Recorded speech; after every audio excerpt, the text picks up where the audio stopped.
Franz? Franz. Franz! Ich suche Dr. Kafka. Kafka!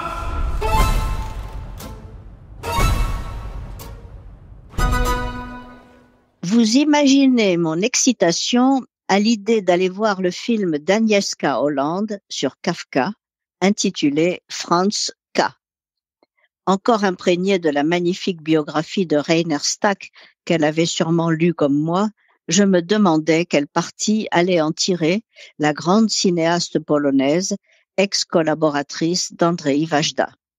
Elle-même se dit habitée par Kafka et par son œuvre et se rappelle s'être identifiée jeune à sa sœur préférée, Ottla. Elle avait d'ailleurs déjà, au début des années 80, adapté le procès pour la télévision polonaise. Pour Franz K., elle a cherché à éviter à tout prix les codes du biopic. Pas d'ordre chronologique, ni de flashback, pas de récit linéaire, pas d'enchaînement causal des péripéties.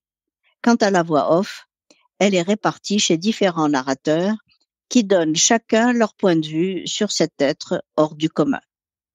Ce parti pris s'est voulu en accord avec l'écriture très personnelle du romancier dont les œuvres sont des sortes de patchwork d'événements minuscules qui prennent leur sens dans la perspective d'ensemble.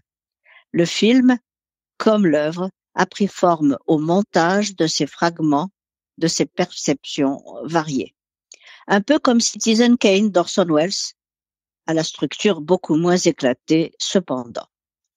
C'est le rapport si conflictuel au père qui ouvre et rythme le film, dans l'enfance et à l'âge adulte, les époques se télescopant d'emblée. La vie dans l'espace exigu et bruyant de l'appartement familial occupe l'essentiel de ce récit kaléidoscopique.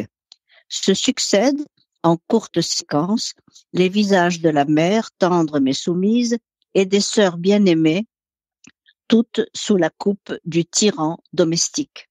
L'autorité paternelle pèse surtout sur Franz, en qui ce commerçant exigeant ne se reconnaît pas, sentiment d'échec qui explique ses cris et sa brutalité à l'égard de son fils, et la fameuse lettre au père que celui-ci lui écrira.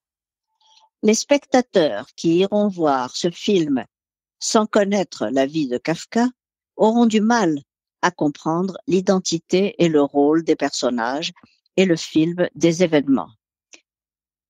Agnieszka Holland a fait des choix radicaux, ne rien expliquer, laisser le public reconstituer lui-même les événements, les difficultés de l'écriture, très peu montrées, les intermittences du cœur auprès des deux seules femmes qu'elle a choisi de mettre en scène, Felice et Milena, qu'il n'arrive jamais à épouser malgré son attirance.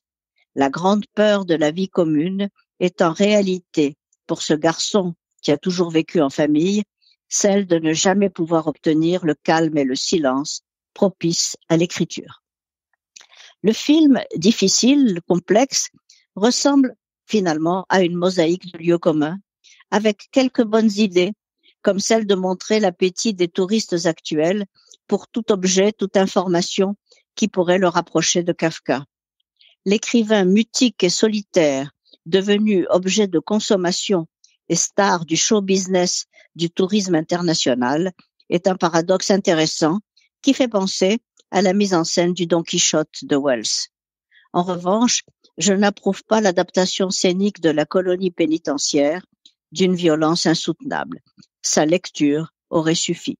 Mais enfin, il faut aller voir le Franz K. d'Agnieszka Holland, car tout ce qui concerne Kafka nous intéresse, et parce que la réalisatrice est une figure incontournable du cinéma européen. Vous vous ferez vous-même votre opinion.